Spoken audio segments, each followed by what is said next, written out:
विषय हिंदी, कक्षा स्नातक स्नातकोत्तर, वर्ष 2022 से 2026। व्याख्यान का शीर्षक भारतीय काव्यशास्त्र भाग 4। उपशीर्षक है काव्य प्रयोजन।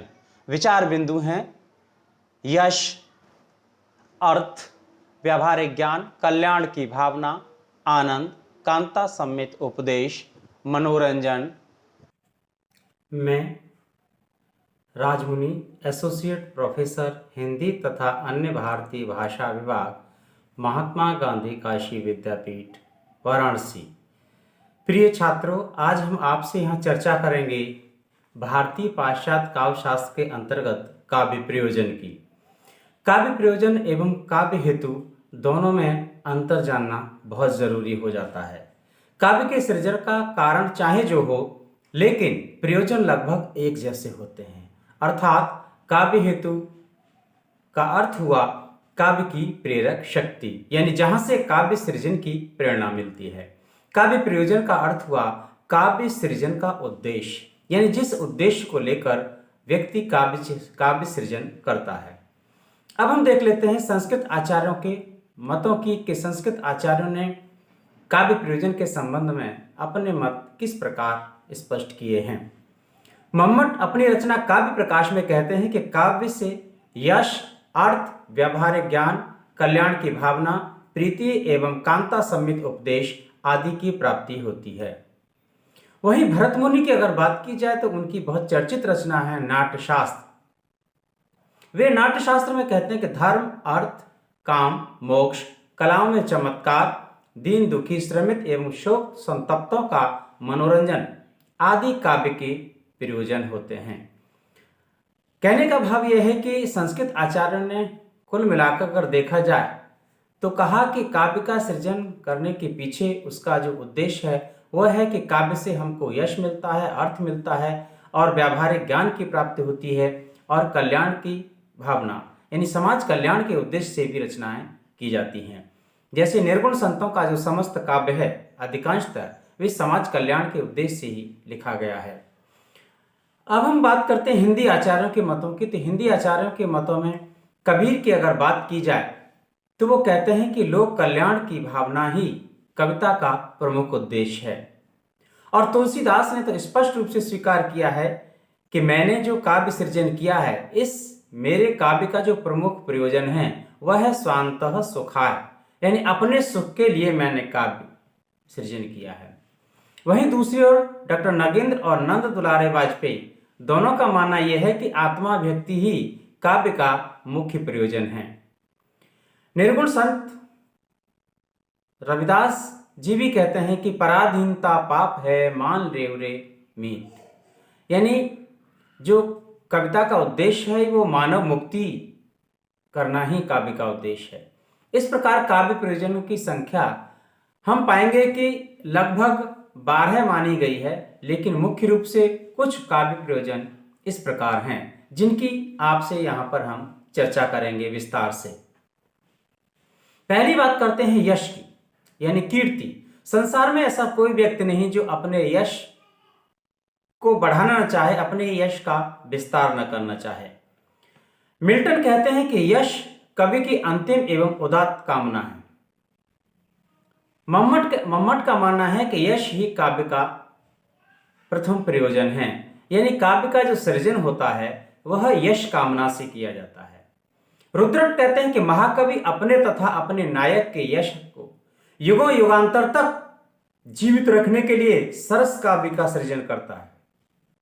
अब यश के इन्होंने दो पक्ष माने, मुख्य रूप से एक था स्वपक्ष और दूसरा परपक्ष, यानी अपने यश का प्रचार प्रसार करना और दूसरा होता है कि दूसरे के यश का प्रचार प्रसार करना। संसार में ऐसे न जाने कितने सम्राट हुए, लेकिन इतिहास में वे ही सुरक्षित रहे जिनका यशगान किया गया। ये अलग बात है कि कुछ लोगों ने अपने ही सामान्य नायकों को विशिष्ट बनाकर ईश्वर तक घोषित कर दिया, और जो वास्तव में विशिष्ट नायक थे, जिन्होंने समाज सुधार के लिए अपना सर्वस्व न्यौछावर कर दिया, उनका इतिहास में कहीं स्थान नहीं दिखाई देता है या बहुत कम जगह मिली है।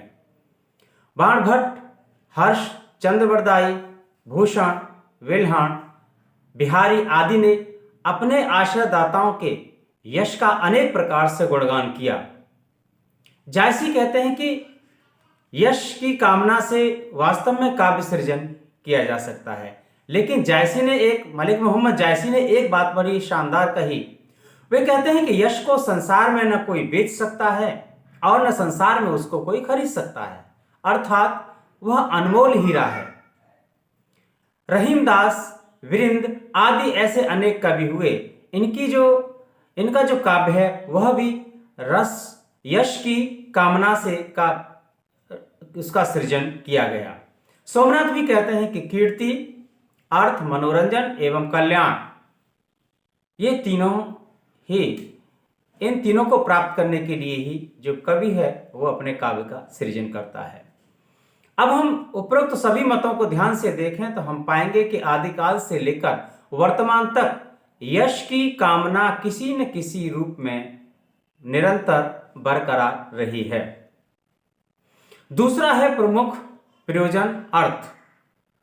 अर्थ प्राप्ति भी काव्य का एक प्रयोजन माना जाता है, और हो भी क्यों न, क्योंकि बिना अर्थ के जीवन को चलाना बहुत मुश्किल हो जाता है। आज पूरे विश्व में अर्थ के लिए ही सारी दुनिया इधर से उधर दौड़ रही है। एक देश दूसरे देश को समाप्त करने के लिए, अधिकार करने के लिए निरंतर संलग्न है। एक समाज दूसरे समाज को अपने वश में करने के लिए अर्थ पर, समूचे अर्थतंत्र पर कब्जा करना चाहता है। आचार्य रुद्रट की एक रचना है काव्यालंकार। उसमें वो साफ साफ स्वीकार करते हैं कि अर्थ प्राप्त करने के लिए बड़े बड़े विद्वान एवं कवि अपने अपने आराधक या अपने अपने जो प्रिय व्यक्ति हैं उनकी कामना करता है, उनके यश की कामना करता है, और इसीलिए कि उनसे अधिक से अधिक अर्थ मिले, इसी के लिए उनकी उपासना भी करता है।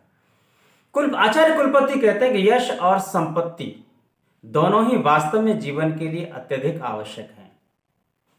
व्यक्ति को यश भी चाहिए और संपत्ति भी चाहिए। सोमनाथ ने भी कहा, 3 काव्य प्रयोजन उन्होंने स्वीकार किए, यश, धन और मनोरंजन। कहते हैं कि ये तीनों ही जो काव्य प्रयोजन हैं वह महत्वपूर्ण है। भिखारीदास कहते हैं कि संपत्ति मानव के लिए अति आवश्यकता है।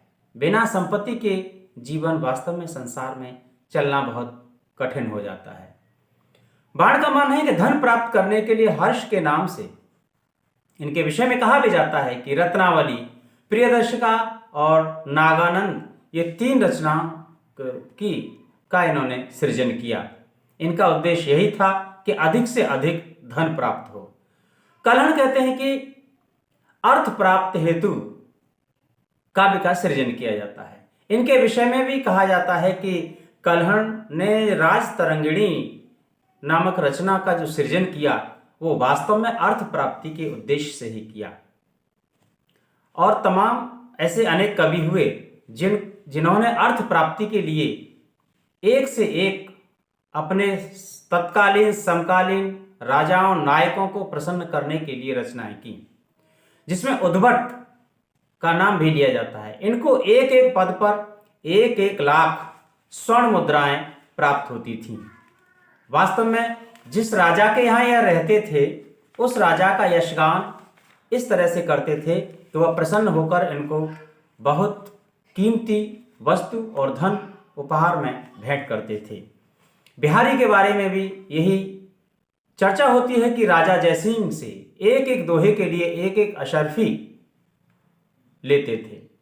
आधुनिक काल की अगर बात की जाए तो कुल मिलाकर हम देखें तो अर्थ जीवन के लिए इतना महत्वपूर्ण हो गया है कि इसने एक व्यक्ति को दूसरे व्यक्ति से बिल्कुल मशीन की तरह बना दिया है। मानव इतना संवेदन शून्य होता जा रहा है कि वो अर्थ के लिए किसी भी रक्त संबंध को, किसी भी संबंधी को वो तत्काल उसकी जान ले लेता है और उससे संबंध समाप्त कर लेता है। तो कहना ना होगा कि बिना धन के कोई भी बात नहीं होती, न कोई सुबह होती है, न कोई शाम होती है। तीसरा है व्यावहारिक ज्ञान। काव्य का सृजन करने के लिए व्यावहारिक ज्ञान भी आवश्यक है। यानी आप ऐसे समझ सकते हैं कि व्यावहारिक ज्ञान प्राप्त करने के लिए या व्यावहारिक शिक्षा सीखने के लिए हमें काव्य का सृजन करना पड़ता है। मम्मट कहते हैं कि व्यावहारिक ज्ञान की शिक्षा भी काव्य का एक मुख्य प्रयोजन है। संस्कृत में तमाम ऐसे साहित्य हैं, या हिंदी में, उर्दू में, अंग्रेजी में, तमाम भाषाओं में ऐसे साहित्य भरा पड़ा है जिसका उद्देश्य केवल एक ही है कि समाज में व्यावहारिक ज्ञान को बढ़ावा देना। जैसे प्लेटो, अरस्तु, सुकरात, डॉक्टर अंबेडकर, ज्योतिबा फुले, संत गाडगे, नेल्सन मंडेला, इनके विषय में जितना भी लिखा गया वो सारा का सारा व्यावहारिक ज्ञान प्राप्त करने के लिए लिखा गया। इसके अलावा हम पीछे थोड़ा सा जाएं तो विष्णु शर्मा का पंचतंत्र, भर्तृहरि का नीति शतक, वैराग्य शतक, हितोपदेश आदि ऐसी रचनाएं हैं जो व्यावहारिक ज्ञान के उद्देश्य से लिखी गई। तो कहना ना होगा कि व्यावहारिक ज्ञान प्राप्त करना भी काव्य का एक प्रयोजन होता है, क्योंकि कविता के माध्यम से व्यक्ति और समाज में परिवर्तन आसानी से किया जा सकता है। चौथा है कल्याण का भाव, जिसे आप समाज कल्याण भी कह सकते हैं। भारत में काव्य केवल आनंद की वस्तु नहीं बल्कि लोक कल्याण और जन कल्याण के लिए भी लिखा गया है। जैसे वर्तमान साहित्य, संत साहित्य से प्रारंभ करेंगे आप। संत साहित्य हो गया, और इधर आपका प्रगतिशील काव्य हो गया, उसके बाद फिर वर्तमान समकालीन विमर्श हो गए। ये तमाम ऐसे हैं जो मानव कल्याण, जन कल्याण के हित के लिए रचे गए हैं। रीतकालीन कवि कुलपति, आचार्य कुलपति कहते हैं कि काव्य अमंगल को नष्ट करता है, अर्थात काव्य में सदैव मंगल की भावना होती है। सोमनाथ का मानना है कि काव्य से जो अति मंगल ही होता है और उससे जितनी भी अच्छी ज्ञान की बातें सीखी जा सकती हैं, कल्याण की बातें, वह भी उसमें समाहित होती हैं। अनेक विद्वानों ने, अगर हम देखें तो ये पाएंगे कि मयूर कवि अपनी पुत्री सती के यहाँ बिना बताए पहुंचे और सती उनके पति प्रेमालाप में व्यस्त थे। मयूर ने उनके प्रेमालाप में बाधा पहुंचाई, इससे पुत्री सती ने उन्हें कुष्ठ रोगी होने का शाप दे डाला। तब मयूर कवि ने सूर्य शतक की रचना करके इस रोग से मुक्ति पाई। जगन्नाथ ने भी लवंगी नामक यवन कन्या से विवाह करके कुष्ठ रोगी हुए। उन्होंने भी, जो जगन्नाथ थे, उन्होंने भी बाद में एक गंगा लहरी रचना का सृजन किया जिससे वो इससे मुक्ति हुए। तुलसी के बारे में कहा जाता है कि हनुमान बाहुक एक रचना है जो अपनी शारीरिक पीड़ा के निवारण हेतु जिसका सृजन किया। कहा जाएगा और ये माना भी जाता है कि विद्यापति ने भी इसी तरह से अपने आश्रयदाता को दिल्ली की कारागार से मुक्त करने के लिए इस तरह की रचनाओं का सृजन किया। यह कितना सही और कितना गलत है, यह तो अध्ययन और शोध का विषय हो सकता है, लेकिन यह सच है कि किसी की कामना के लिए भी काव्य का सृजन किया जा सकता है। यानी काव्य का एक प्रयोजन यह भी है कि आप किसी के कल्याण के लिए भी उसका सृजन कर सकते हैं। अब दूसरा है, पांचवा है प्रेम, जिसे प्रीति भी कह सकते हैं आप, अनुराग भी कह सकते हैं, आनंद भी कह सकते हैं। इसमें हम देखें संस्कृत आचार्यों से प्रारंभ करें तो अभिनव गुप्त एवं आनंद वर्धन दोनों ने इस बात को स्वीकार किया कि जो आनंद है, जो प्रीति है, वही काव्य का मुख्य प्रयोजन है। यानी काव्य से हमें आनंद भी मिलता है। अगर श्रोता या पाठक या आलोचक को आनंद प्राप्त नहीं हुआ तो उस काव्य का क्या महत्व। भामह एवं वामन दोनों ने भी इस बात को स्पष्ट किया है कि प्रीति ही व्यक्ति या साहित्यकार की कीर्ति को विस्तार करती है, यही काव्य प्रयोजन है। यानी अगर यश का विस्तार करना है तो आपको प्रेम या आनंद के प्रति अनुराग रखना ही पड़ेगा। कुंतक ने वक्रोक्ति जीवितम में कहा है, चतुर्वर्ग फल प्राप्त। कहते हैं कि जो उससे भी बढ़कर एक है अंतः चमत्कार, यह है काव्य का प्रयोजन। आचार्य भोज ने भी अपनी बात रखते हुए कहा है कि रस, कीर्ति एवं प्रीति ही, ये तीनों ही काव्य के मुख्य प्रयोजन है। आनंद भी आना चाहिए, यश में भी वृद्धि होनी चाहिए और प्रेम में भी वृद्धि होनी चाहिए, अनुराग भी होना चाहिए। मम्मट कहते हैं कि सत्य काव्य वही है जो श्रोता या पाठक को तुरंत साधारणीकरण की अवस्था में ले जाकर रस में डुबो दे। जैसे नाटक या काव्य को पढ़कर या देखकर तत्काल जो श्रोता है, जो पाठक है, प्रभावित हो जाता है। छठा है कांता सम्मित उपदेश।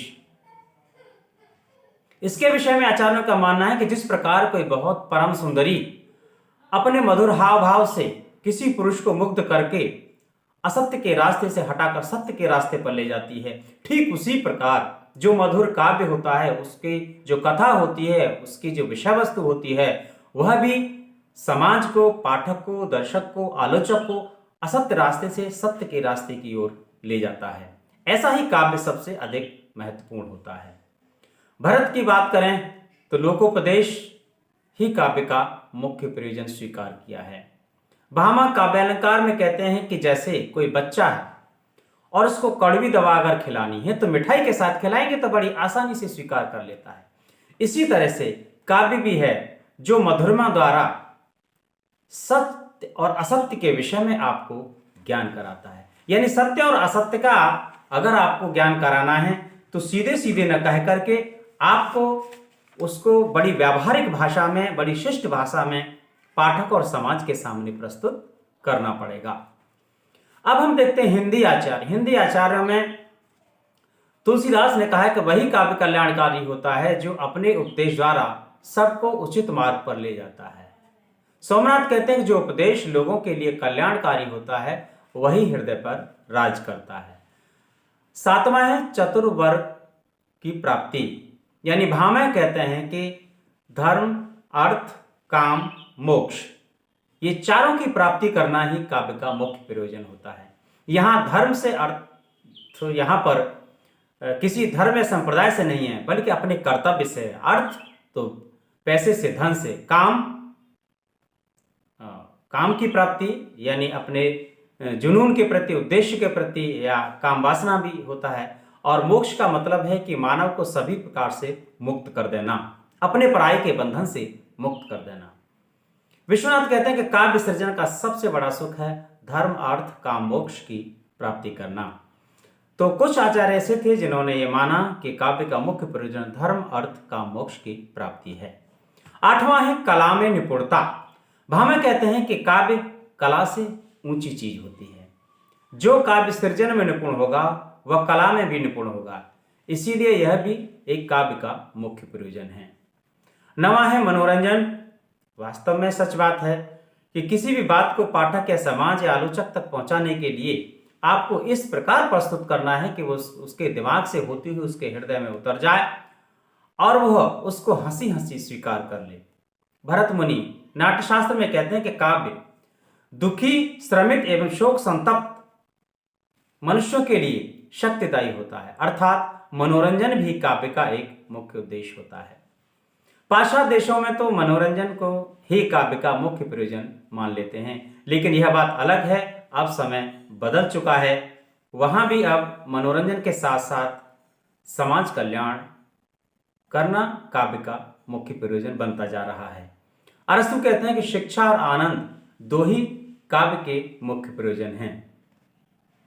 नगेंद्र अरस्तु का काव्य सिद्धांत की भूमिका में इस बात को बड़ी आसानी से देखा जा सकता है। हिंदी आचार्यों द्वारा स्थापित किए गए नए जो प्रयोजन हैं वह इस प्रकार हैं। स्वांतः सुखाय, हृदय की मुक्तावस्था की प्राप्ति, मानव हित, और हजारी प्रसाद ने यहाँ तक कहा कि जो साहित्य मानव को परदुख कातर और परदुख संवेदनशील न बना सके वह साहित्य नहीं हो सकता। अर्थात मानव कल्याण ही काव्य का मुख्य प्रयोजन है। आत्माभिव्यक्ति, इस पर के विषय में डॉक्टर नगेन ने बात की थी कि आत्माभिव्यक्ति ही वह मूल तत्व है जिसके कारण कोई व्यक्ति साहित्यकार और उसकी कृति साहित्य बन पाती है। आत्मानुभूति, यह भी एक मुख्य प्रयोजन है। नंदलाल वाजपेयी ने इस पर बात की थी। यह रचना काव्य नहीं जिसमें वास्तविक अनुभूति का अभाव हो, अर्थात इस बात को सभी लोग स्वीकार करते हैं कि वास्तविक अनुभूति कविता में होनी चाहिए। आत्महित, गुलाब राय कहते हैं कि भारतीय दृष्टि से आत्मा का अर्थ है संकुचित व्यक्तित्व में नहीं है बल्कि विस्तार में आत्मा का पूर्णता है। यश, अर्थ, यौन संबंध एवं लोकहित सभी आत्महित के नीचे की चीज हैं। इसका मतलब यह हुआ कि काव्य प्रयोजन जितने भी स्वीकार किए हैं यह कहीं न कहीं समाज के लिए उपयोगी हैं। धन्यवाद।